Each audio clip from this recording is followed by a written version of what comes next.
It started like any other glamorous night at the Golden Globe Awards. A room filled with power, influence, and carefully crafted smiles. The cameras were rolling, the champagne was flowing, and every person in that audience knew exactly how to behave when the spotlight hit them. But then something shifted. A line was delivered. Not loudly, not aggressively, but with a precision that cut through the noise of the entire room. And suddenly, the atmosphere changed. The laughter that usually follows a bold joke never came. Instead, there was silence. Not confusion, not awkwardness, just silence. The kind of silence that feels intentional. Faces froze, eyes darted. Some people looked down, others stared ahead, refusing to react. It was as if everyone in that room understood something the audience at home didn't.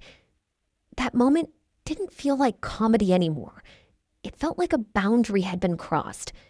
And what made it even more unsettling was how quickly the cameras moved on, as if the production itself didn't want the audience to sit with that tension for too long.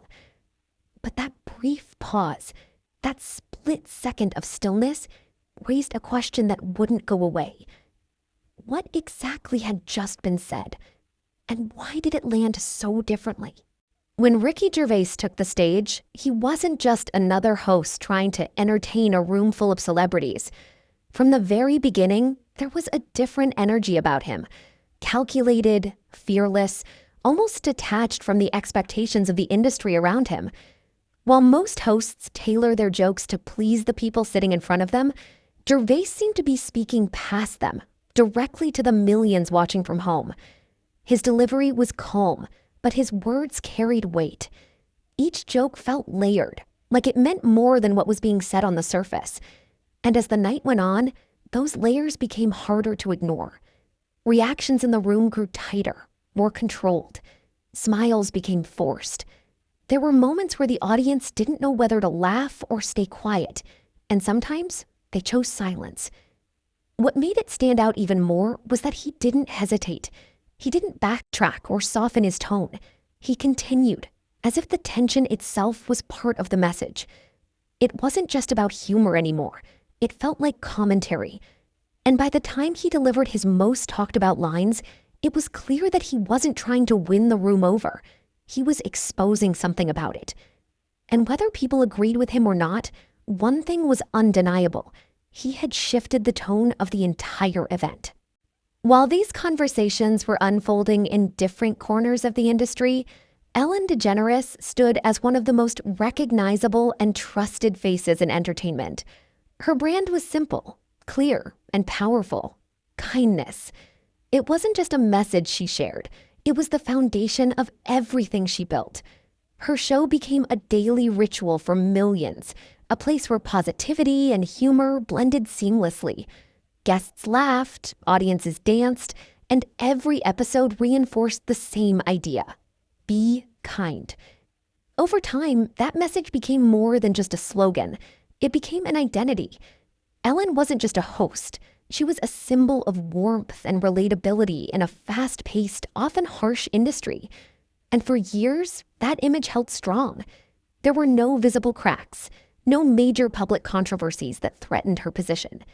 Everything appeared stable, controlled, and successful. But what made this part of the story so compelling is what came next. Because when an image is built so carefully over time, even the smallest disruption can have a massive impact. And in this case, the disruption didn't come from outside criticism. It came from within. At the same time, outside the spotlight of award shows, another voice was gaining attention, but in a very different way. Jim Caviezel wasn't someone typically associated with controversy. Known for his role in The Passion of the Christ, he had built a reputation around serious, faith-driven performances. But everything began to change when he became involved in Sound of Freedom. What should have been a straightforward production quickly became surrounded by unexpected challenges. Reports of delays, distribution issues, and resistance from major industry players started to surface. And as Caviezel began speaking publicly about the experience, the conversation grew even more intense. Some people supported him, believing he was bringing attention to an important issue. Others criticized him, questioning his claims and framing them as exaggerated. The divide was clear. But what made the situation more compelling was the contrast. On one side, a film that resonated strongly with audiences and performed well despite its obstacles.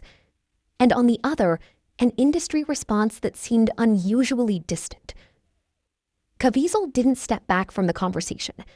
If anything, he leaned into it, continuing to speak in a way that kept people listening, whether they agreed or not. And as his words circulated, they added another layer to a growing narrative, one that people were starting to piece together. The turning point came suddenly, and it didn't start with headlines, it started with voices. Former employees began sharing their experiences, describing a workplace that didn't match the image presented on screen. One story became several, and several became many. The tone of the conversation changed quickly. What was once seen as one of the most positive environments in television was now being questioned. Investigations were launched, internal decisions were made, and for the first time, the public was seeing a different side of a long-standing brand. What made it even more impactful was how quickly everything unfolded. The show, which had been a constant presence for nearly 2 decades, was now surrounded by uncertainty. Statements were made, responses were given, but the perception had already begun to shift. And in the world of entertainment, perception often moves faster than facts. As more details surfaced, the gap between the public image and the reported experiences became harder to ignore. And eventually, the show came to an end. Not gradually, not quietly, but with a sense that something significant had changed behind the scenes. And for many viewers, that raised a deeper question. Was this just a case of internal issues, or part of something larger? Not long after the show ended, a series of events involving individuals connected to that circle began to draw attention.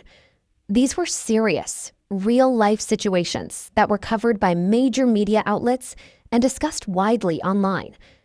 Each case had its own official explanation, its own timeline, and its own set of facts. But for many observers, the details didn't fully settle the questions. Instead, they created more of them. Social media amplified those questions, connecting different events and looking for patterns. Some people approached it cautiously, focusing only on confirmed information. Others speculated, trying to interpret what might lie beneath the surface. What made this period particularly intense was the speed at which everything happened. Within a relatively short time frame, multiple developments occurred, each one adding to a growing sense of uncertainty. And while official reports provided conclusions, public curiosity didn't fade. If anything, it increased. Because when events feel closely connected in time, even if they're not directly linked, people naturally begin to look for meaning. And in this case, that search for meaning was just beginning. At a certain point, the focus shifted from individuals to something more abstract, the idea of a system.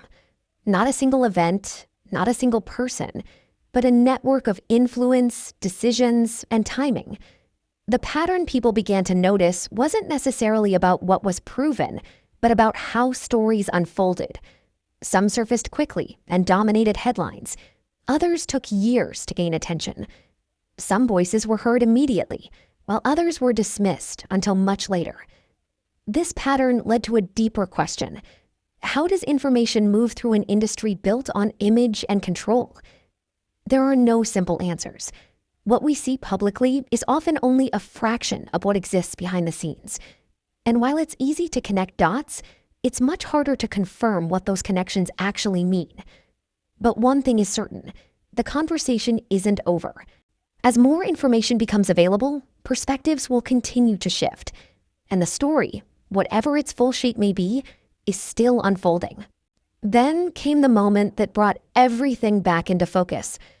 Documents connected to Jeffrey Epstein were made public on a massive scale. The volume alone was enough to capture global attention.